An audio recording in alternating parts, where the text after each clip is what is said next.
മുല്ലശ്ശേരി കനാലിൽ നിന്നുള്ള വിവരങ്ങളുമായി അലി അക്ബർ ഷായും കടമ്പ്രയാറിലെ വിവരങ്ങളുമായി ലിബി സജീന്ദ്രനും ചേരുകയാണ്. ആദ്യം അലി അക്ബർ ഷായിലേക്ക്. അലി, ഇപ്പോൾ ആമയിഴഞ്ചാൻ തോട്ടിലെ ആ ടണലിൻ്റെ ഭാഗത്ത് അതേ ദൃശ്യങ്ങളാണിപ്പോൾ മുല്ലശ്ശേരി കനാലിന് സമീപവും കാണാനാകുന്നത്. റെയിൽവേ ലൈനിന് താഴേക്ക് വന്നടിയുന്ന മാലിന്യ കൂമ്പാരമാണ് അവിടെ കാണുന്നത്. ഇവിടെ മാലിന്യ നീക്കം നടക്കാറേയില്ലേ? എന്താണ് മനസ്സിലാക്കാനാകുന്നത്?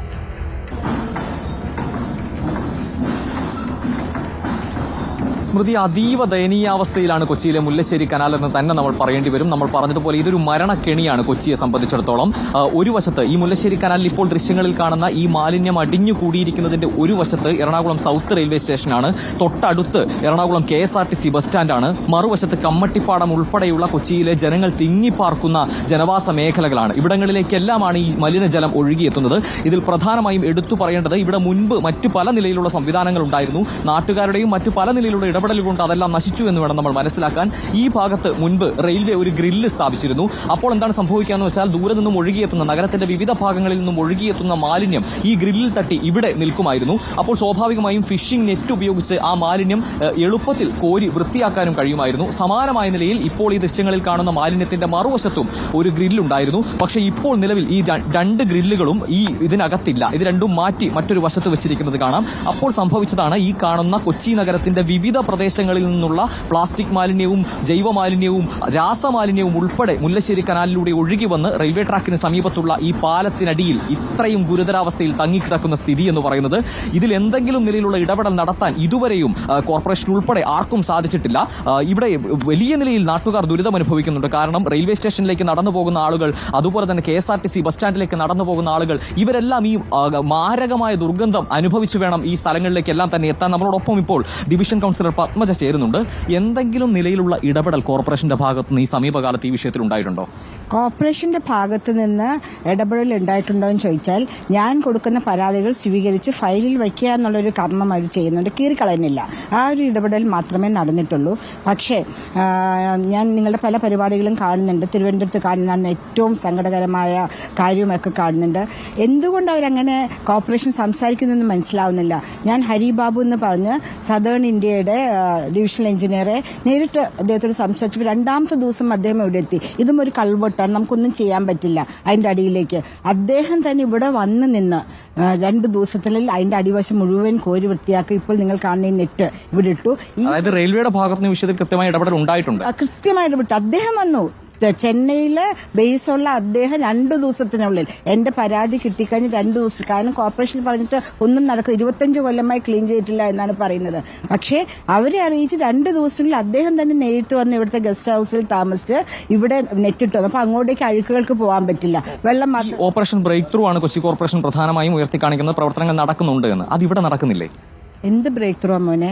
ഈ എക്സിക്യൂട്ടീവ് എഞ്ചിനീയർ, അസിസ്റ്റന്റ് എഞ്ചിനീയറെ കൊണ്ടുവന്ന് ഞാൻ കാണിച്ചു. വലിയ 4ഉം 5ഉം അടി വീതിയുള്ള കാനകൾ വലിയ വീടുകളുടെ ഉള്ളിൽ പോയി അവസാനിക്കുകയാണ്. അവരത് അങ്ങോട്ട് അറ്റാച്ച് ചെയ്തിരിക്കുകയാണ്.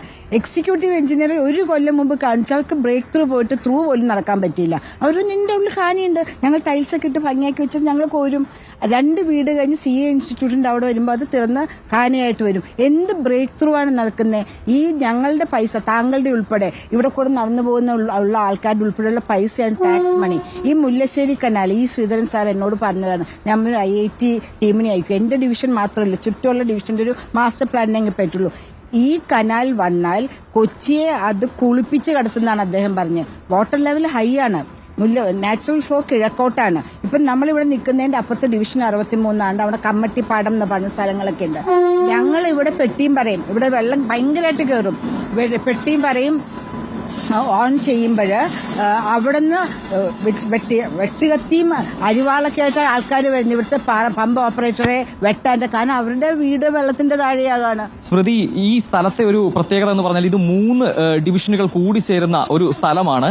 അതുകൊണ്ട് സ്വാഭാവികമായും ഇതിന്റെ ഉദ്യോഗസ്ഥർ വലിയ നിലയിലുള്ള ദുരിതം അനുഭവിക്കുന്നുണ്ട്. ഇവിടെ വേസ്റ്റ് മാനേജ് ചെയ്യാൻ ഏർപ്പെടുത്തിയിരിക്കുന്ന ഉദ്യോഗസ്ഥനെ സംബന്ധിച്ചിടത്തോളം അദ്ദേഹം ഇവിടെ നിന്ന് വെള്ളം ഒഴുക്കി വിട്ടാൽ ഒരു ഡിവിഷനിൽ നിന്നും ആളുകൾ അദ്ദേഹത്തെ ആക്രമിക്കാനെത്തും, ഇല്ല എങ്കിൽ മറ്റൊരു ഡിവിഷനിൽ നിന്നെത്തും. അത്തരത്തിൽ മഴക്കാലത്ത് ഈ ഉദ്യോഗസ്ഥരുൾപ്പെടെ വലിയ ദുരിതം അനുഭവിക്കുന്നുണ്ട്. കൊച്ചി കൊച്ചി നഗരത്തെ സംബന്ധിച്ചിടത്തോളം ഹൈക്കോടതി നിരവധി തവണ ഈ ഗുരുതരമായ വിമർശനം നടത്തിയിട്ടുള്ളതാണ്. ഈ മാലിന്യം നിർമ്മാർജ്ജനം നടത്തുന്നതിൽ കൊച്ചി കോർപ്പറേഷൻ ഒരു തോൽവിയാണ് എന്ന നിലയിലുള്ളത്. അത് ശരിവെക്കുന്ന നിലയിലാണ് മുല്ലശ്ശേരി കനാലിന്റെ പ്രവർത്തനം. മുല്ലശ്ശേരി കനാലിന്റെ നിലവിലെ സ്ഥിതിയിൽ നിന്നും നമുക്ക് കാണുമ്പോൾ തന്നെ മനസ്സിലാക്കാൻ വേണ്ടി സാധിക്കുന്നത്. ഇങ്ങോട്ട് വരികയാണെങ്കിൽ ഈ വഴി എന്ന് പറയുന്നത് റെയിൽവേ സ്റ്റേഷനിലേക്കും അതുപോലെ തന്നെ KSRTC ബസ് സ്റ്റാൻഡിലേക്കും യാത്രക്കാർ നടന്നു പോകുന്ന വഴിയാണ്. രാത്രി സമയങ്ങളിൽ ഇവിടെ വലിയ രീതിയിലുള്ള വെളിച്ചമൊന്നും ഉണ്ടാവില്ല. ഇവിടെ ദൃശ്യങ്ങളിലേക്ക് വന്നാൽ കാണാം, ഈ ഭാഗത്ത് കരിയോയിൽ നിറഞ്ഞു കിടക്കുകയാണ്. ഇവിടെ നിന്നും രാത്രിയിൽ നടന്നു വരുന്ന ആളുകൾ നിരവധി തവണ പല ആളുകളും ഇവിടെ ഈ കരിയോയിലിൽ തെന്നി വീഴുന്ന സാഹചര്യം ഉണ്ടായിട്ടുണ്ട്. ഈ കനാലിലേക്ക് വീണാൽ പിന്നെ കാര്യം പറയേണ്ടതില്ല. ആമയിഴഞ്ചാലിൽ എന്ത് സംഭവിച്ചോ അതിന് സമാനമായ നിലയിലുള്ള സംഭവം തന്നെയായിരിക്കും കൊച്ചിയിലും ഉണ്ടാവുക. അതുകൊണ്ട് തന്നെയാണ് പറഞ്ഞത് കൊച്ചിയുടെ ഒരു മരണക്കിണറായി, ഒരു മരണക്കെണിയായി മുല്ലശ്ശേരി കനാൽ മാറിയിരിക്കുന്നു എന്ന്. സമാനമായ രീതിയിൽ ഇതര സംസ്ഥാന തൊഴിലാളികൾ നിരവധി ആളുകൾ തിങ്ങിപ്പാർക്കുന്ന പ്രദേശമാണ്. ഒരു മഴ നിന്നു പെയ്താൽ ഈ മലിനജലം ഒഴുകിയെത്തുന്നത് ഈ പറഞ്ഞ വീടുകളിലേക്കാണ്. നമ്മൾ ഇപ്പോൾ ദൃശ്യങ്ങളിൽ കാണാം, അവിടെ ആളുകൾ വിശ്രമിക്കുന്ന ഒരു സ്ഥലമുണ്ട്. അവിടെ നിന്നൊക്കെ സ്വാഭാവികമായും രാത്രികാലങ്ങളിലെങ്ങാനും ഒരാൾ കാല് തെന്നി ഈ കാണുന്ന കനാലിലേക്ക് വീഴുകയാണ് എങ്കിൽ പിന്നീട് അത് നോക്കേണ്ടതില്ല. അല്ലെങ്കിൽ ജോയിക്ക് എന്ത് സംഭവിച്ചോ സമാനമായ നിലയിലുള്ള ദുരന്തം കൊച്ചിയിലും ആവർത്തിക്കാനുള്ള എല്ലാ സാധ്യതയും മുല്ലശ്ശേരി കനാലിലുണ്ട്.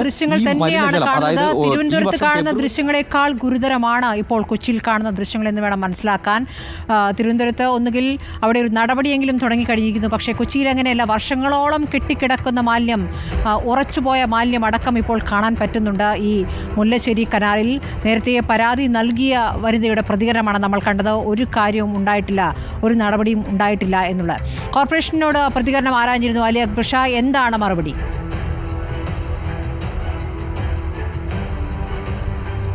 സ്മൃതി, തീർച്ചയായും ഓരോ തവണയും ഈ മാലിന്യ നിർമ്മാർജ്ജന പ്രശ്നത്തിൽ നമ്മൾ കോർപ്പറേഷന്റെ വിശദീകരണം തേടുമ്പോഴും അവരെടുത്തു പറയുന്നത് ഓപ്പറേഷൻ ബ്രേക്ക് ത്രൂവുമായി ബന്ധപ്പെട്ടുള്ള വിശദീകരണമാണ്. സ്വാഭാവികമായി കാനകൾ വൃത്തിയാക്കുന്നത് ഉൾപ്പെടെയുള്ള നടപടികൾ കൃത്യമായി നടന്നിരുന്നു. പല സ്ഥലങ്ങളിലും അതിന്റെ റിസൾട്ട് കൃത്യമായി ഈ മഴക്കാലത്ത് കണ്ടിരുന്നു. മുൻകാലങ്ങളിൽ വലിയ വെള്ളക്കെട്ട് രൂപപ്പെടുന്ന പല സ്ഥലങ്ങളിലും ഇത്തവണ അങ്ങനെ ഉണ്ടായിട്ടില്ല. പക്ഷേ ഇത്തരത്തിലുള്ള സംഭവങ്ങളിൽ ഒരു ഇടപെടലും നടത്താതെ കാനകൾ മാത്രം വൃത്തിയാക്കിയതുകൊണ്ട് കൊച്ചിയുടെ ഈ വെള്ളക്കെട്ടിന്റെ പ്രശ്നം പൂർണ്ണമായും പരിഹരിക്കാൻ കഴിയില്ല. ആദ്യമായി ഇടപെടേണ്ട അല്ലെങ്കിൽ പരിഹാരം കാണേണ്ട ഏറ്റവും പ്രധാന പ്രശ്നങ്ങളിൽ ഒന്നാണ് ഈ പറയുന്ന മുല്ലശ്ശേരി കനാൽ ഉൾപ്പെടെയുള്ള ഭാഗങ്ങൾ. നമ്മൾ ഇപ്പോൾ ദൃശ്യങ്ങളിൽ കാണുന്ന ഈ സ്ഥലത്ത് രാത്രികാലങ്ങളിൽ ആളുകൾ വിശ്രമിക്കാനിരിക്കുന്നതാണ്. ഇവിടെ ഈ പ്ലാസ്റ്റിക് പെറുക്കി ജീവിക്കുന്ന നിരവധി ആളുകളെ നമ്മൾ സാധാരണഗതിയിൽ ഇവിടെ എല്ലാം കാണാറുണ്ട്. നമ്മൾ വെറുതെ ഇതുവഴി നടക്കുമ്പോഴും അവർ വിശ്രമിക്കാനിരിക്കുന്നത് ഈ കാണുന്ന കലിങ്കിലും സ്ലാബിലും ഒക്കെയാണ്. സ്വാഭാവികമായും ഇവിടെ നിന്നൊന്ന് കാൽ തെറ്റി ഈ ഇതിലേക്ക് വീഴാനുള്ള സാഹചര്യം ഏറെയാണ്. അങ്ങനെ ഉണ്ടായാൽ അത് വലിയൊരു ദുരന്തത്തിലേക്ക്, തിരുവനന്തപുരത്ത് ആമയിഴഞ്ചാലിൽ സംഭവിച്ചതിനേക്കാൾ വലിയൊരു ദുരന്തത്തിലേക്ക് ഇവിടുത്തെ സാഹചര്യം കൊണ്ടുപോകും. മറ്റൊരു കാര്യം എടുത്തു പറയേണ്ടത്, മഴക്കാലത്ത് കൊച്ചിയിലെ സാധാരണക്കാർ, നികുതി അടയ്ക്കുന്ന സാധാരണക്കാർ അനുഭവിക്കേണ്ടി വരുന്ന ദുരിതമാണ് ഈ കാണുന്ന രാസമാലിന്യം. കഴിഞ്ഞ ഫെബ്രുവരിയിലാണ് BPCLിലേക്ക് പോകുന്ന പൈപ്പിൽ ഒരു ലീക്ക് ഉണ്ടാവുകയും അവിടെ നിന്ന് ഒഴുകിയെത്തിയ കരിയോയിലാണ് ഇപ്പോൾ നമ്മൾ ദൃശ്യങ്ങളിൽ ഈ കനാലിൽ കാണുന്നത്. ഇവിടെ വെള്ളം നിറയുന്നു. ഈ വെള്ളം സമീപത്തുള്ള ദൃശ്യങ്ങളിൽ കണ്ടാൽ അറിയാം, അപ്പുറ ഭാഗങ്ങളിലെല്ലാം തന്നെ വീടുകളുണ്ട്. ഇതര സംസ്ഥാന തൊഴിലാളികൾ തിങ്ങിപ്പാർക്കുന്ന പ്രദേശമാണ്. പല ജോലികൾ എടുക്കുന്ന ആളുകൾ, അവരുടെ വീടുകളിലേക്കാണ് ഈ രാസമാലിന്യം ഒഴുകിക്കയറുന്നത്.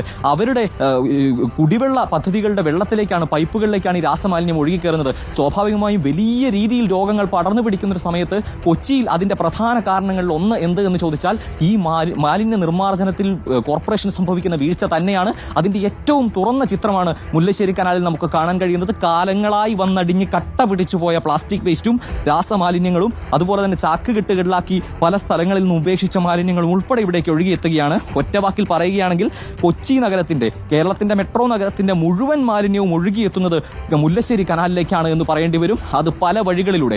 അതിൽ ഇനിയും ഒരു ഇടപെടൽ നടത്താൻ കോർപ്പറേഷൻ സാധിച്ചിട്ടില്ല എന്നത് വലിയ വീഴ്ചയാണ്. ഹൈക്കോടതി ഉൾപ്പെടെ നിരവധി തവണ അത് ആവർത്തിച്ചിട്ടും കൃത്യമായ ഒരു ഇടപെടൽ നടത്താൻ കഴിയുന്നില്ല എന്നത് വലിയൊരു വീഴ്ചയാണ്. നിന്ന സ്ഥലത്ത് തന്നെയാണ് ഇതിനൊരു ശാപമായിരിക്കുന്നത്. ഇപ്പോൾ ഒരു കാഴ്ച കണ്ടു, മുല്ലശ്ശേരി കനാലിലെ ഗുരുതരമായ വീഴ്ചയുടെ കാഴ്ച. അത് വർഷങ്ങളായി തുടരുന്ന കാഴ്ചയാണ്.